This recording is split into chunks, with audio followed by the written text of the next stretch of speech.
1절 제가 읽고 2절 여러분 읽고 번갈아 가면서 우리 교독하도록 하겠습니다.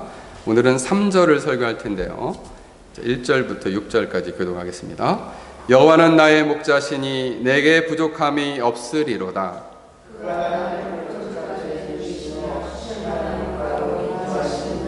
내 영혼을 소생시키시고 자기의 이름을 위하여 의의 길로 인도하시는도다.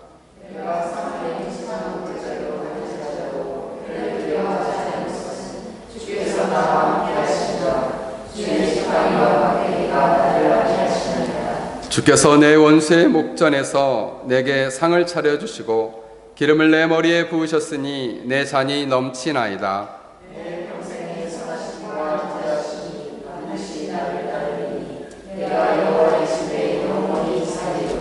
아멘. 3절입니다. 자기의 이름을 위하여 의의 길로 인도하시는도다. 아멘. 잠깐 기도하겠습니다. 거룩하신 하나님, 이 시간 부족한 종을 단위에 세우셨으니 성령 하나님 오셔서 하늘문을 여시고 저희 가운데 역사하여 주시고 저희 어두운 눈을 열어주시며 진리를 따라 순종하는 착한 마음을 주옵소서. 예수님의 이름으로 기도합니다. 아멘. 네, 반갑습니다. 오늘 말씀의 제목은 주님을 따라가는 길이란 제목으로 말씀을 전하고자 합니다. 양의 특성은 이제 좀 고집스럽다는 데 있습니다. 양은 항상 걷는 길만 걷고 그리고 늘 풀을 뜯어먹는 곳에서만 뜯어먹어요. 그러다 보니까 푸른 목초장 같은 저렇게 잔디밭 같은 푸른 목초장이 금방 오염이 되고, 왜냐하면 뿌리까지 뜯어먹으니까 오염이 되고 망가지게 됩니다. 그래서 지혜롭고 슬기로운 목자들은 이 양들을, 이 땅을 오염시키기 전에 빠르게 이 양들을 이동을 시킵니다. 그리고 그 양들이 먹을 수 있는 푸른 풀밭, 그리고 좋은 목초지로 이 양떼들을 이끌어가는 것이죠. 그렇게 하게 될 때에 이 땅이 침식되거나 오염되는 것을 막고, 이 양들도 그 오염된 땅에서 기생충이나 그리고 해충에 의해서 병에 걸리지 않도록 이것을 보호한다라는 것입니다. 그래서 하나님께서는, 특히 목자이신 하나님께서는 당신의 양떼들을 더욱더 건강하고 온전하게 그들을 인도하면, 그들이 푸른 초장으로 이렇게 가게 되면 그 새롭고 신선한 그 풀들을 볼 때 나이가 많은 양 그리고 어린 양들도 매우 기뻐 뛰놀게 된다는 것입니다. 요거 저 뒤에 그 선풍기 좀 켜줘. 좀 더우신 것 같아요. 그래서 참 좋은 목자는, 참된 목자는 이 양들을 신선한 풀이 있는 곳, 그리고 신선한 먹이가 있는 곳으로 양떼를 이끌어간다는 것입니다. 하나님께서는 우리를 하나님께서 원하시는 바 거룩한 생명으로 영원한 하나님 나라의 집에 들어갈 때까지 우리를 때때로는 신선한 말씀과 교훈으로, 그리고 우리는 경험하지 못했던 좀 어려운 고난을 우리에게 주셔서 그 고난을 겪게 하심으로써 우리를 더 순결하게 하시고 우리를 인도하시기도 하신다라는 것입니다. 그런데 오늘 본문에서 말씀하고 있는 하나님께서 우리를 인도하고자 하는 길이 하나 있는데, 그의 길은 의의 길이라 말씀하고 있어요. 이 의란 말은 히브리 말로는 체데크라고 하는데, 이 체덱이란 말은 의롭고 공평한 길, 그리고 정확하고 올바른 길, 정당한 길이란 뜻입니다. 1차적 의미로 볼 때는 양들이 목자를 따라갈 때 올곧은 길을 말해요. 막 너무 길이 삐뚤빼뚤하면 양이 잘 못 따라오니까 그 양들이 따라갈 수 있는 올곧은 길을 말하는데, 이것은 은유적인 의미로 보면 이 길은 하나님의 백성이 하나님과 관계를 맺고, 하나님은 이 백성들이 살아갈 때에 잘 이 질서를 지키면 참 행복하겠다라고 생각해서 주시는 것이 있는데 그게 언약이고 약속이에요. 그 언약과 약속을 이 양떼들이 잘 지키면 양떼들은 생명을 얻고 풍성한 삶을 살게 되는 것이죠.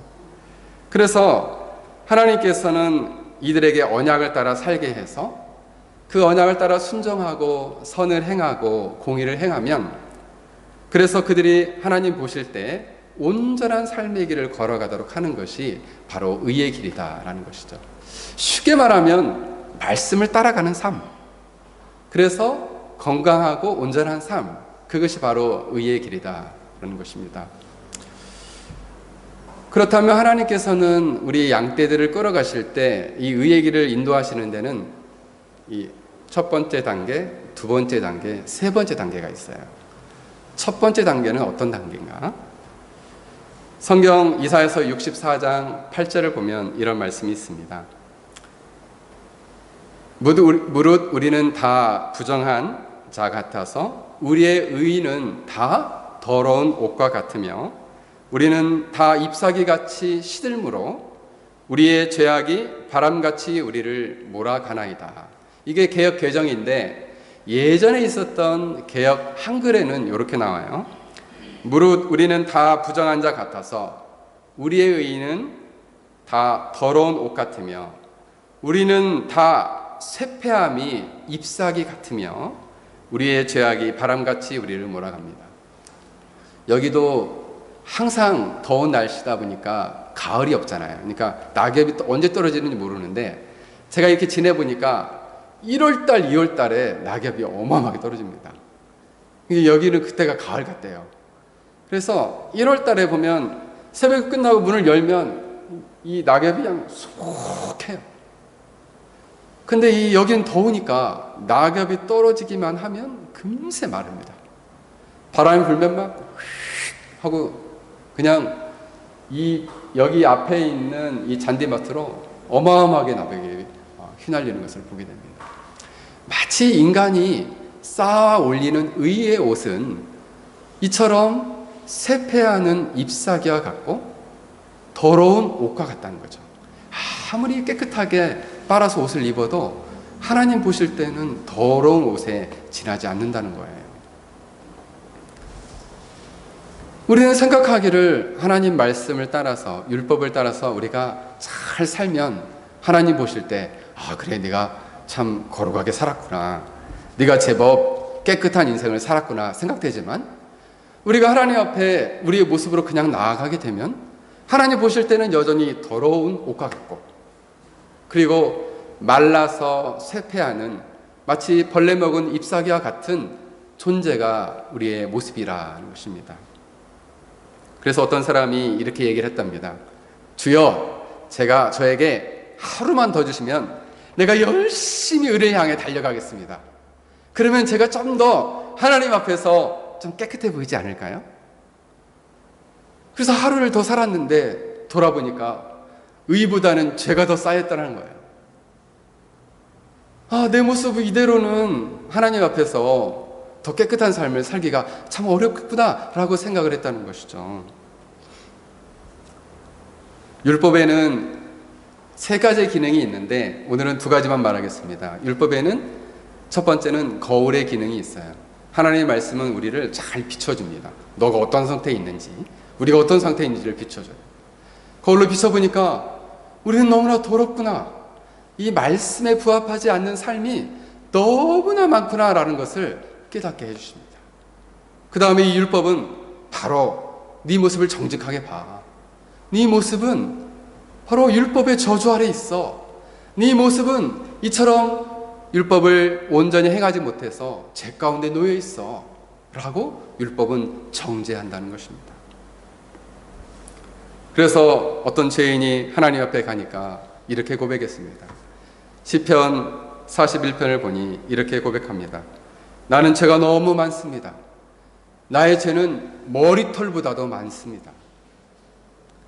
내가 하나님의 의의를 이루기에는 너무나 부적합한 죄인입니다 라고 고백하고 있습니다. 어떤 사람이 자기 의의를 많이 쌓게 되면 나중에는 어떻게 될까요? 성경에 출애굽기 16장에 보면 이스라엘 백성들이 광야를 이제 애굽을 떠나서 광야를 오게 될 때 너무나 배가 고팠습니다. 한 달을 오니까 광야에 뭐 먹을 게 있어야죠. 그래서 막 불평하기 시작했죠. 아유, 우리가 모세와 아론이 우리를 이렇게 인도해서 우리가 이제 먹을 것이 없어 죽게 됐다. 정말 우리는 애굽에서 잘 먹고 잘 살았는데 왜 우리를 광야로 불러내서 우리를 죽게 하는가, 이렇게 생각했습니다. 이 얘기를 들었어요. 하나님도 들으셨어요. 그래서 모세에게 하나님이 이렇게 얘기를 해줍니다. 내가 너희들이 먹을 수 있는 양식을 매일매일 줄 테니까 백성들로 하여금 이 양식을 거두도록 해라. 그래서 밤에는 메추라기를 보내서 그들로 고기를 먹게 하겠고, 아침에는 이슬 같은 것을 땅에 지면에 쏟으셔서 그 이슬이 마를 때쯤에 그들이 먹을 수 있는 양식을 주겠다 약속했어요. 대신 6일 동안에는 양식을 걷고 6일째 되는 날에는 이틀치 양식을 거둬라 그랬습니다. 실제로 저녁이 되자 하나님께서 메추라기를 몰아왔어요. 그래서 실컷 고기를 먹었어요. 아침이 되니까 이슬이 마를 때쯤 보니까 거기에 하얗고 작은 마치 팝콘 같은 그러한 것들이 막 떨어져 있는 거예요. 하나님께서는 한 사람당 2리터만 거둬라. 2리터. 한 호멜이 2리터예요. 2리터만 거두라고 그랬어요. 그래서 가족 식구대로 어떤 사람은 많이 걷기도 하고 어떤 사람은 적게 걷기도 했어요. 근데 어떤 사람은 하나님 말씀대로 순종을 않고 너무 배고프니까 많이 쌓아놔야겠다 해서 많이 걷었습니다. 그리고 그 다음날 봤더니 다 벌레가 나고 썩었어요. 이것이 바로 만나였어요. 그들은 썩은 만나, 이틀치를 걷어놨고 많이 걷어놨는데 다음날 보니까 벌레가 먹고 썩어버렸어요. 냄새가 나요. 마치 우리의 의의는 우리가 많이 쌓아놓으면 하나님 앞에 썩은 만나와 같이 돼버린다는 것입니다. 여러분의 삶 속에서는 썩은 만나가 없습니까? 우리는 하나님 앞에 가서 이렇게 이야기할 때도 있죠. 하나님, 내가 하나님 앞에서 얼마나 오랜 시간 하나님을 위해 산 줄 아세요? 내가 하나님과 동행한 시간도 꽤 많잖아요. 이렇게 얘기할 수 있죠. 하나님, 내가 그동안 하나님께 드린 헌금이 얼마인 줄 아세요? 11조가 얼마인 줄 아세요? 그것 좀 한번 생각해 보세요. 저도 하나님 앞에서 할 만큼 했잖아요. 저는 교회에서도 일 많이 했잖아요. 우리는 이렇게 이야기할 수 있습니다. 우리가 세우는 이러한 공로나 의는 나중에 하나님 앞에 돌아가서 보면 썩은 만나가 돼 있을 것입니다. 하나님 앞에서는 다 더러운 옷과 같고 쇠폐하는 잎사귀와 같아요. 다 의미가 없는 것이에요. 사실 우리가 드려지는 우리의 헌신, 우리의 열심은 하나님이 우리에게 주신 은혜에 대한 반응일 뿐이에요. 은혜에 대한 결과예요. 그거 자체가 의미가 없다는 게 아닙니다. 의미는 있어요. 은혜에 대한 반응으로서, 결과로서의 의미는 있지만 그것 자체가 하나님 앞에 온전한 의의가 될 수 없다는 거예요. 여러분 믿으십니까? 그러므로 우리는 어떻게 해야 할까요? 우리의 구원과 영생, 하나님이 원하시는 의의 길은 우리의 공로로 얻어지는 것이 아닙니다. 그러므로 우리는 날마다 우리 자신을 돌아보며 우리가 입고 있는 우리의 의의 옷, 자기의 의의 옷을 벗어야 합니다. 자기 부인에는 크게 두 가지를 부인하는 겁니다. 하나는 자기의 의로움을 부인하는 겁니다. 또 하나는 자기에 대한 사랑을 부인하는 거예요.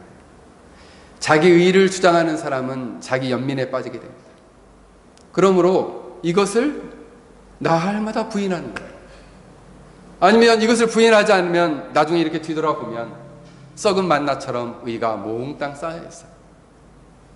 그리고 그것을 든든하게 의지하게 돼요. 이것이 우리의 어리석음입니다. 가톨릭에서는 이 공로 사상을 두 가지로 나눠서 얘기하는데 재량 공로, 적정 공로라는 게 있어요. 재량 공로는 수세를 받기 전에 공을 많이 쌓으면 은혜가 주입될 수 있는 상태가 된다는 거예요. 그래서 은혜가 주입되는 상태로 세례를 받고 나면, 이렇게 수세를 받고 나면 어떻게 되느냐? 이제는 정말 진정한 공로를 쌓을 수 있게 된다는 거죠. 그래서 열심히 공로를 쌓은 만큼 나중에 천국에 가면 그 공로대로 셈을 한다는 거예요. 그래서 그 공로를 많이 쌓은 사람은 어떤 복을 받게 되냐면 지복지관이라는 복을 받게 된다는 거예요. 이것은 어떤 의미냐면 하나님을 가까이서 볼 수 있는, 얼굴과 얼굴을 맞대고 볼 수 있는 천상의 복을 누리게 된다는 거죠. 그들은 이렇게 자신의 공로를 쌓아서 구원에 이를 거라고 생각을 한다는 것이죠. 그러므로 우리는 생각해야 합니다. 날마다 우리 자신을 돌아보며 내가 지금도 나의 의의 옷을 입고 있나, 내 자기의 의의 옷을 입고 있다면 날마다 주님 앞에 벗어서 내려놓으시길 바랍니다. 만약 그렇지 않다면 우리는 금세 우리의 영혼은 부패하게 될 것입니다. 두 번째 단계는 바로 하나님이 원하시는, 목자이신 여호와가 우리를 인도하시길 원하시는 의의 길로 가기 위해서는 두 번째 단계가 필요합니다. 이 두 번째 단계는 어떤 단계냐 하면 바로 그리스도의 의의 옷을 입는 단계입니다. 갈라디아서 3장 27절에 보면 이렇게 말씀하고 있습니다.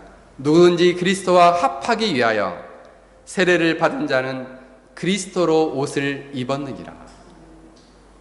그리스도의 의의 옷을 입으라 라는 것입니다. 여러분, 그리스도의 의의 옷은 어떤 옷일까요? 그리스도의 속죄로 덮여지는 옷입니다.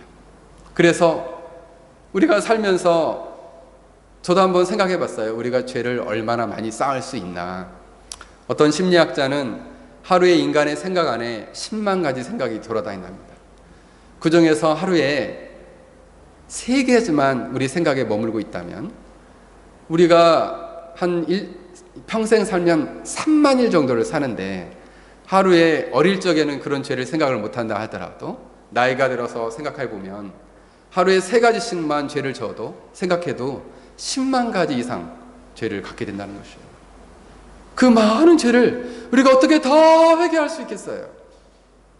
근데 놀랍게도 우리가 그리스도의 거룩한 그 의의 옷을 덧입으면 이 더러운 죄가 쫙 덮여진다는 거예요. 무엇으로? 그리스도의 거룩한 옷으로 죄가 덮여져요. 그리고 그 죄가 씻어져요. 그리고 놀랍게 그 그리스도의 거룩한, 그리고 흠없는 그 아름다운 흰 옷으로 우리가 그 옷을 덧입게 되는 것이죠. 예수님께서는 니고데모에게 이렇게 말했습니다. 내가 진실로 진실로 내게 이르노니 거듭나지 않으면, 2번 나지 않으면 하나님 나라를 볼 수 없다.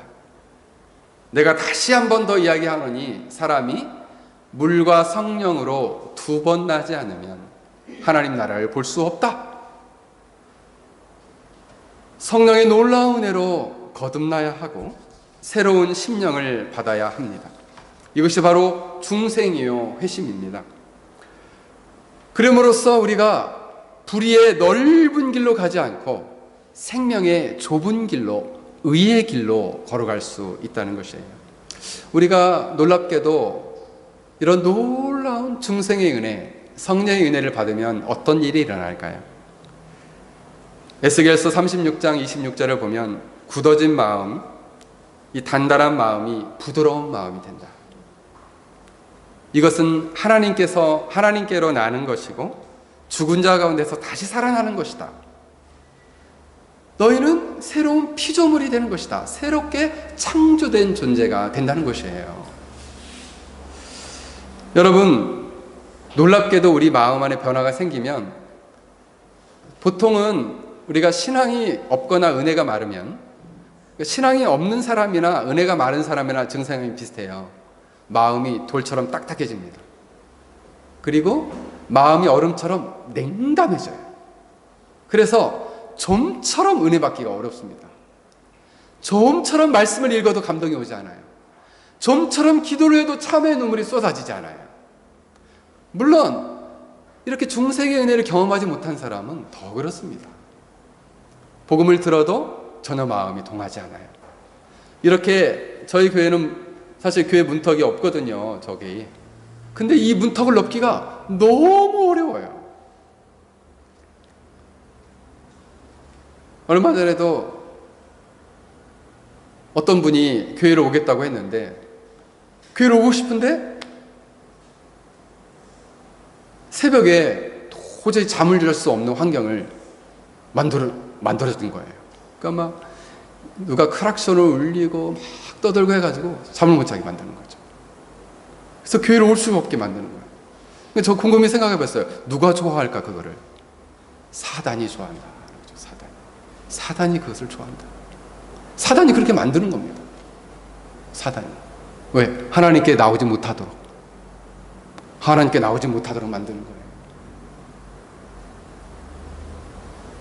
그만큼 하나님을 의지하고 살아가기 때에는 특별한 은혜가 필요한 거죠. 이런 굳어진 마음을 제하고 얼음 같은 마음을 녹여주는 이런 성령의 놀라운 은혜가 정말 필요하다는 거예요. 그렇게 되면 어떤 마음이 생기냐면 하나님의 은혜를 향해 달려가고 싶은 마음이 생깁니다. 주일날이면 하나님께 막 달려가고 싶은 마음이 생깁니다. 새벽이면 늘 기도하고 싶은 마음에서 달려가고 싶은 그런 갈망을 주요. 이것은 성령님이 주시는 것입니다. 이런 갈망을 하나님이 주신다는 거예요. 이런 갈망하는 마음을 주시는 것은 성령님의 초자연적이고 신비롭고 그리고 기쁘고 말로 형언할 수 없는 놀라운 은혜가 필요하다는 거예요. 이런 은혜가 함께 임할 때 우리는 그리스도의 거룩한 의의 옷을 덧입을 수 있습니다. 교리적으로 조금 어렵게 얘기를 하면 이건 좀 어렵습니다. 근데 중요해요. 너무 중요해요. 하나님께서는 우리가 이런 의의 옷을 입으실 수 있도록 처음 이 의의 옷을 주시는 분이십니다. 그리고 이 의의 옷을 입을 수 있도록 바로 예수님께서 십자가에 죽으시고 이 공로 그리고 그 의의 옷을 완성하셨어요. 바로 공로의 원인이 예수님께 있는 것이죠. 그러니까 우리는 믿음을 가지고 믿음의 손을 가지고 주님 그 의의 옷 저한테 주세요. 제가 그 의의 옷 입고 싶어요. 그리고 우리는 믿음의 손으로 도구적인 원인으로 믿음의 손으로 다만 그의 옷을 받을 뿐입니다. 그래서 그의 옷을 입을 때 하나님은 영광을 받으시는 거예요. 우리가 내미는 이 믿음의 손은 다만 도구일 뿐이고 이 믿음의 손조차도 하나님의 은혜로 우리에게 주어진 것입니다. 그러므로 우리는 생각해야 합니다. 우리가 생각하는 자기의 의의 옷을 벗었는지, 아니면 우리가 원래 예수님을 오랫동안 떨어졌거나 이런 성령의 놀라운 은혜를 경험하지 못했다면 그런 죄의 결과라는 말입니다. 그 죄의 결과가 내 안에서 다 사하여졌는가? 그리고 나는 이 죄가가 다 사하여지고 그리고 나는 바로 의의 옷을 덧입었는가? 그래서 스가랴서 3장 4절을 보면 이렇게 말씀하고 있습니다. 내가 내 죄가를 제하여 버렸으니 내게 아름다운 옷을 입히리라. 죄의 결과로 너의 죄를 다 제하여고 없애버리고 아름다운 옷, 바로 그리스도의 거룩한 의의 옷을 입혀주겠다는 거예요. 이것에 대해서 놀랍게 루터라는 사람은 이렇게 표현을 했습니다. 루터는 이것을 행복한 교환이라 말했어요. 행복한 교환. 루터는 독일 사람인데 독일의 예전의 혼인법에는 이런 혼인법이 있었다는 거죠. 여러분은 집에서 어떻게 하시는지 모르겠는데 결혼을 남녀가 하면 남편의 소유가 다 아내의 소유가 되고 그리고 결혼을 하면 아내의 소유가 모두 남편의 소유가 되는 거예요. 마치 그리스도와 우리와의 관계도 마찬가지라는 거죠. 회심한 죄인과의 관계는 어떤 관계냐면 바로 우리의 모든 죄악이 다 주님의 것이 되고 주님의 그 의로운 그 정결한 의가 다 내 것이 된다는 거예요. 그래서 루터는 이것을 불공평한 교환이라고 그랬어요. 그런데 우리가 이것을 죄를 주님께 드리고 우리가 의의 옷을 받는 것은 불공평하지만 우리에게 너무나 필수적인 일이라는 것이죠. 왜냐하면 이 거룩한 의의 교환이 없다면 우리는 하나님 앞에 담대히 나아갈 수 없기 때문입니다. 우리는 아무런 희망도 소망도 없다는 것이에요. 그러므로 여러분은 이 행복한 교환을 꼭 이루시기를 바랍니다. 여러분의 모든 죄를 다 주님께 드리고 주님의 그 아름답고 흠없는 그 존귀한 의로운 의를 여러분들이 선물로 받으시길 바라요. 이것을 소유하시길 바랍니다. 그러므로 우리는 믿음으로 담대히 나아가야 합니다. 이렇게 의의 옷을 덧입은 사람에게는 특징이 있는데 담대함이 생겨요. 어디에? 하나님의 보좌 앞에 나아가면 담대함이 생깁니다. 그리고 놀랍게 마음 안에 자유함이 생겨요. 그리고 기쁨이 생긴다는 거예요. 왜냐하면 하나님께서는 우리를 이러한 의의 길로 인도하신다는 것입니다. 교리적으로, 그래서 이걸 교리적으로 칭의는 가장 중요한 것이 두 가지예요. 하나는 죄의 용서, 또 하나는 이 의의 의가 전달되는 거예요. 이것을 전가라고 표현하는데 바로 죄의 용서와 바로 의의 전달이 예수 그리스도로 말미암아 주어진다는 거예요. 우리의 무엇을 통해서? 우리의 믿음을 통해서. 믿음이란 손을 통해서 그의 의의 옷을 덧입는 것이죠. 그 선물을 받는 것이에요. 이 믿음조차도 이렇게 말씀하고 있습니다. 이 믿음조차도 너희는 그 은혜를 인하여 믿음으로 말미암아 구원을 얻었나니 이것은 너희에게서 난 것이요 아니요 하나님의 선물이라. 이것은 행위에서 난 것이 아니니 누구든지 자랑치 못하게 함이니라.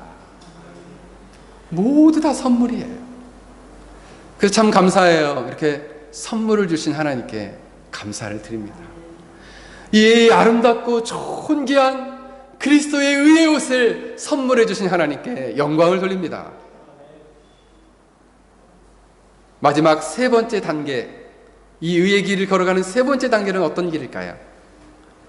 고린도전서 1장 30절에 이렇게 말씀하고 있습니다. 너희는 하나님께로부터 나서 그리스도 예수 안에 있고 예수는 하나님께로 나와서 우리에게 지혜와 의로움과 거룩함과 구원함이 되셨으니. 우리가 그리스도 안에 있으면 그리스도는 하나님께로 나와서 우리에게 바로 지혜와 의로움과 거룩함과 구원함이 되어주시겠다. 바로 이것이 마지막 단계인 그리스도의 의의 옷을 입고 가만히 서 있는 게 아닙니다. 주님의 뒤를 막 따라가는 거예요. 주님의 길을 막 따라가면 주님이 가지고 계신 지혜와 의로움과 거룩함과 그리고 이 놀라운 구원함을 얻게 된다는 것이죠. 저도 어릴 적에 형들을 좀 따라다니는 걸 좋아했어요. 그래서 형을 막 따라가면 형은 따라오지 말래. 귀찮다고 따라오지 말래요. 그럼 막 울고 막 그랬어요. 제가 생각해 봤어요. 왜 나는 형을 따라가려고 그랬을까? 어리석게도. 형을 막 닮고 싶었나 봐요. 마치 우리가 하나님, 주님을 따라가면 주님을 닮고 싶어 해서 따라가는 겁니다. 여러분, 주님을 따라가면 어떤 일이 일어날까요? 우리 자신이 의로워지고 지혜로워지고 거룩해진다는 거예요. 그리고 결국에는 구원함을 얻게 된다는 거예요. 이것을 바로 성화의 길이라고 말합니다. 성화라는 말은 거룩하게 되다, 거룩하게 되게 함. 두 가지 의미가 있어요. 하나님이 그를 거룩하게 하는 것도 있고 내가 거룩해지는 것도 있어요. 그러니까 두 가지 측면이 다 있는 거죠. 하나님의 주권적으로 우리를 거룩하게 하는 것도 있고 내가 인간의 책임을 가지고 나의 책임을 가지고 거룩하게 되어져 가는 길, 그 길을 걸어가는 것입니다. 오늘도 주님은 뭐라고 말씀하고 있습니까? 오늘 주님은 이렇게 말씀하고 있죠. 의의 길로 인도하시는도다. 내가 의의 길로 인도하신다.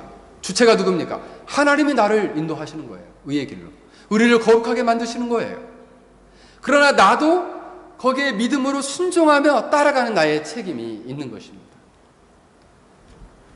그래서 항상 우리가 주님의 뒤를 따라갈 때에는 두 가지가 필요해요. 하나님의 주권을 인정하고 나의 책임을 인정하는 것입니다. 그래서 제일 먼저는 그리스도 안에 있어야 돼요. 그래야지 주님을 따라갈 수 있어요. 저는 사실 비행기 타는 거를 참 무서워합니다. 그래서 제가 이 비행기를 타는 것을 너무 무서워하는데 에어아시아 특히 무서워요. 에어아시아. 이 에어아시아는 특징이 급강하를 잘합니다. 그래가지고 막 지난번에 그 비자 여행을 갔다 왔는데 갑자기 급강하를 했어요. 막 비행기가 확 떨어졌는데 뒤에 중국 애들이 탔는데 막 소리를 지르면서 좋아하는 거죠. 롤러코스터 탄 느낌이래요. 막 소리를 꽉 지르면서 너무 좋아하는 거예요. 나는 막 무서워 죽겠는데. 근데 놀랍게 그리스도 안에 있는 것은 어떤 느낌이냐면 우리가 스스로 하늘을 올라갈 수 없지만 우리가 그리스도 안에 있으면 마치 비행기를 타고 하늘에 오르듯이 바로 우리가 그리스도께서 원하시는 방향대로 주님을 따라 걸어갈 수 있다는 거예요. 그래서 주님이 원하시는 목적지까지, 하나님이 원하시는 의의 길, 그 의의 길의 목적지까지 다다를 수 있다는 것입니다. 그러므로 우리가 싸우는 영적인 싸움은 내가 그리스도 안에 있느냐 아니면 세상 밖에 있느냐. 그리스도 안에 좀 가려고 하면 누가 자꾸 못 가게 해요.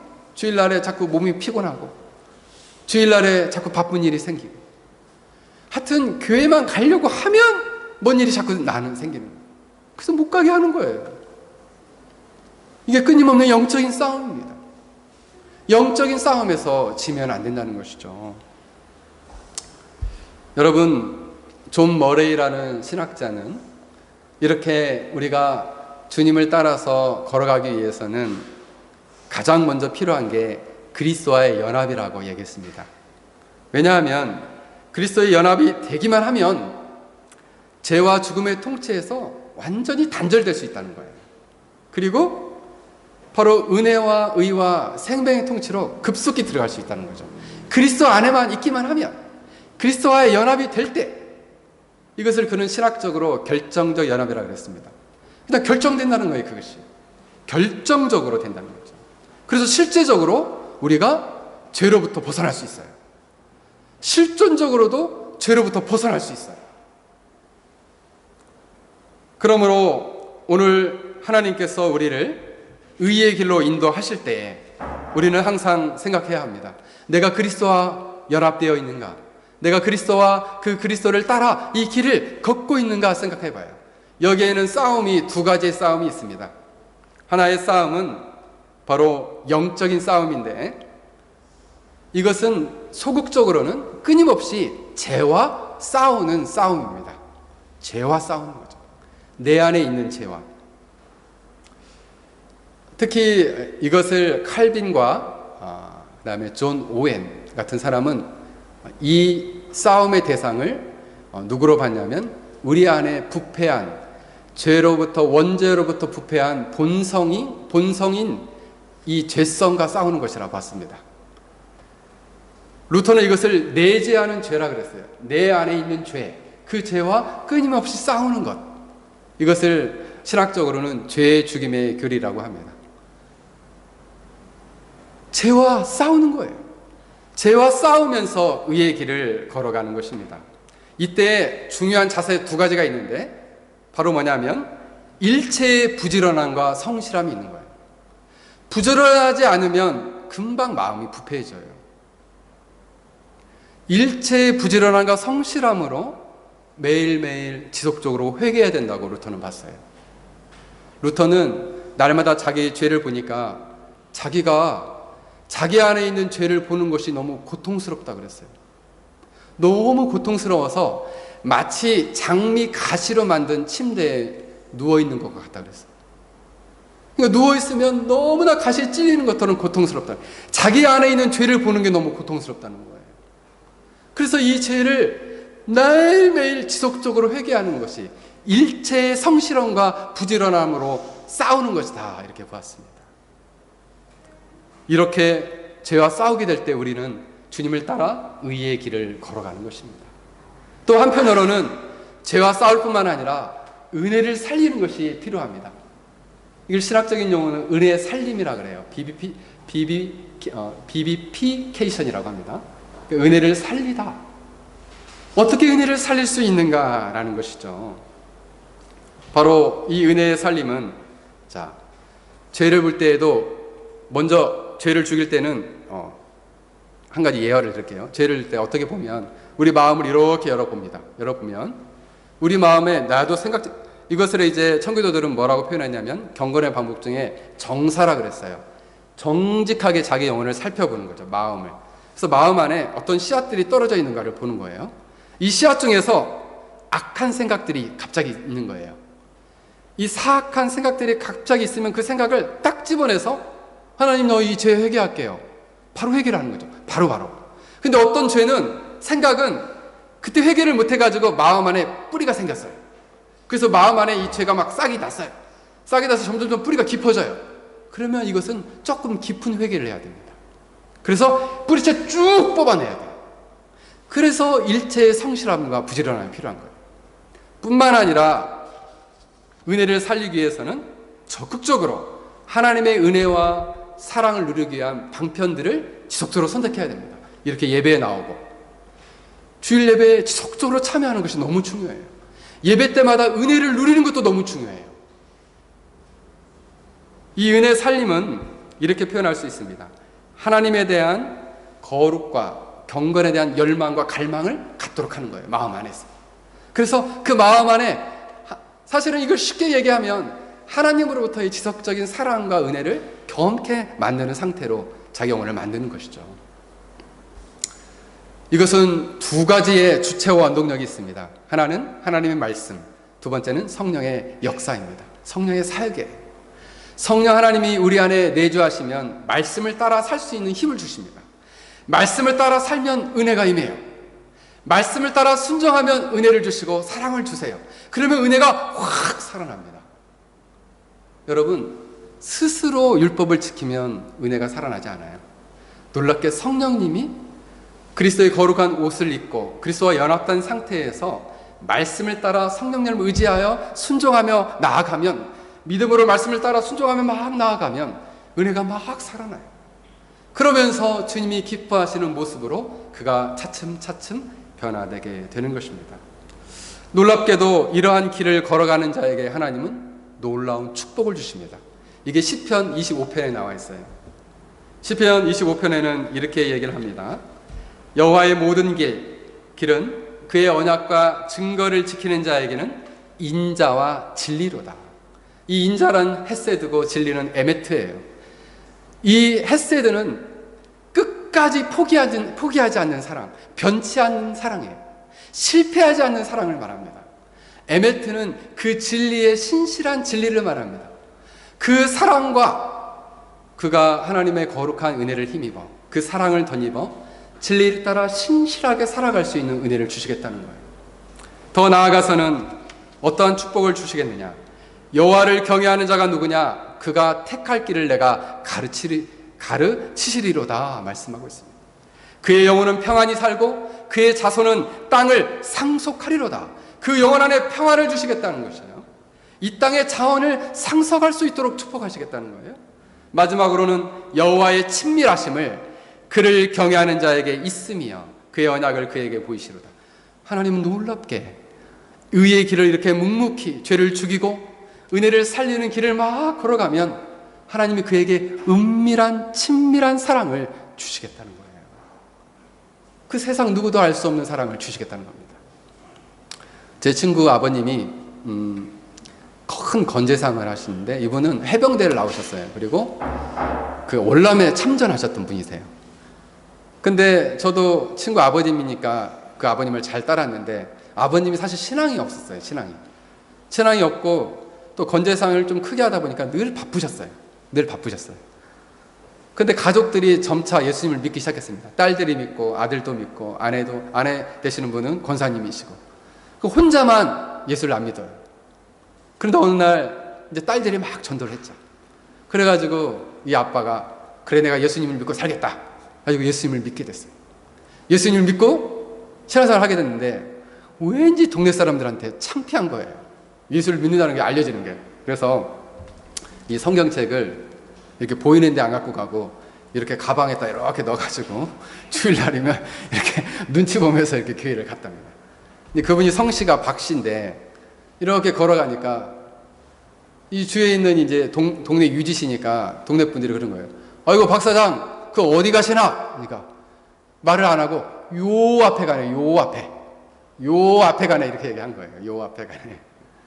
근데 놀랍게 1년 동안 하나님께서 정말 특별한 은혜를 주셔서 정말 오늘 본문에 나오는 것처럼 여호와의 친밀하심과 사랑을 그가 경험하게 된 거예요. 그러면서 어느 날에는 이 성경을 가슴에 이렇게 다 끼고 이제는 1년 만에 교회를 막 나가기 시작했습니다. 그래서 사람들이 물어봤어요. 이 박사장 어디를 가시나? 나 교회 가네. 그러면서 이렇게 얘기를 하셨다는 거예요. 저한테 얘기하시더라고요. 그래서 마음에 이렇게 얘기를 한다는 거예요. 너희들은 이것을 몰라. 너희들은 이 기쁨을 몰라. 너희들은 이렇게 친밀함을 몰라. 하나님은 나를 얼마나 사랑하시는지를 당신들은 모를 거야 하면서 교회를 가신다는 거예요. 여러분들에게 바로 이렇게 힘들지만 죄와 싸우고 일체의 부지런함과 성실함으로 죄와 싸우고 그리고 하나님의 거룩한 말씀과 성령의 은혜를 따라 그 말씀에 순종하며 여러분이 매일매일 살아가는 그 의의 길을 걸어갈 때 하나님께서는 여러분에게 이렇게 내밀한 기쁨, 세상이 알지 못하는 이 친밀한 사랑을 여러분들에게 허락하여 주실 것입니다. 여러분들이 정말 그런 길을 가기를 바랍니다. 마지막으로 에드워즈가 일생토록, 에드워즈는 참 존경스러운 사람인데 18세기에 대부흥을 주도했던 이 에드워즈는 일생을 살면서 약 70개 정도의 영적인 결심문을 썼습니다. 그 영적인 결심문 중에 첫 번째와 두 번째가 있어요. 제가 한번 읽어드리겠습니다. 첫 번째는 나와 나의 이웃은 오직 하나님의 영광을 위하여 살아야 한다. 둘째, 그것은 하나님의 영광이 되는 일이라면 이 세상 사람이 모두 행하지 않는다 할지라도 나는 실천한다. 그래서 저도 제 결심문을 이제 30몇 가지를 써놨습니다. 그 중에 첫 번째가 뭐냐면 나는 하나님의 사람으로 거룩한 사람이 되자. 두 번째는 나는 하나님의 나라와 의와 영광을 구하는 삶을 살자. 그게 저의 결심문 두 번째예요. 마찬가지로 이처럼 의의 길을 걸어가는 사람은 자신을 위해 걸어가는 것이 아니에요. 오늘 본문에 나오는 것처럼 자기의 이름, 곧 하나님의 이름, 하나님의 영광을 위해서 우리가 그 길을 걸어갑니다. 그러면 하나님은 그 영혼 안에 놀라운 축복을 주셔요. 영적인 생명은 크게 세 가지입니다. 존 오웬은 세 가지라 말했어요. 하나는 뭐냐 하면 은혜의 보증, 은혜의 성장, 그리고 평안, 평안의 위로, 이 세 가지라고 했습니다. 하나님께서는 놀랍게 그들의 영적인 생명을 충만케 하시고 하나님의 사랑과 은혜 속에서 인생을 살아가도록 여러분을 이끄신다는 것입니다. 그럼 여러분은 진정한 행복을 누리며 이 땅을 살아가게 되실 것입니다.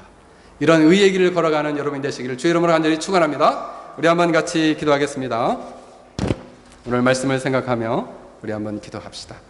우리가 참으로 일체의 부지런함과 성실함으로 하나님 앞에서 주님께 순종하며 말씀을 따라 살지 못했던 우리 삶을 돌아보며 우리가 주님을 따라 그 길을 걸어감으로 하나님의 영광을 돌릴 수 있는 우리 인생이 될 수 있도록 우리 한번 같이